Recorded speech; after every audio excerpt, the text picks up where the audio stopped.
Kynlífið náttúrulega á að vera eitthvað mjög jákvætt og gott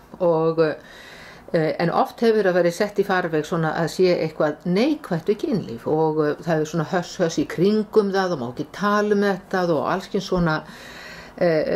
neikvæð viðhorf í gangi en einmitt rannsóknir hafa sýnt að í sambandi við þegar fólk að stunda kynlíf og þá erum við að tala um hefur kynmök að það leiðir mjög marga góða hluti af sér og eins og til dæmis það að það getur minnkað stress hjá fólki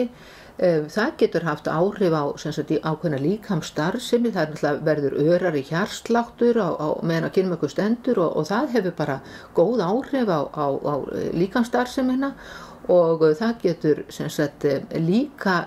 leitt af sér vellíðuna tilfinningu sem að felur í sér að einstaklingurinn finnst hann kannski vera metinn í því sambandi sem hann er í og þarlendi hefur áhrif á svona hans vitund gagnvart sjálfum sér að hann fær kannski þá tilfinningu að vera einhvers virði og tilfinningu þá að hann fá að njóta sín í þessu sambandi en þarna náttúrulega felst það að sé að ræða samskipti sem eru á heilbrigðum toga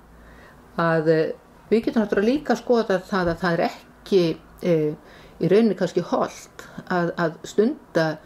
kynlíf sem að þar sem er einhvers konar valdbeiting eða einhvers konar niðurlæging eða einhvers konar vanvirðing gagnvart einstaklingunum þar sem hann er ekki frjáls sem einstaklingur í því sambandi svoleiðis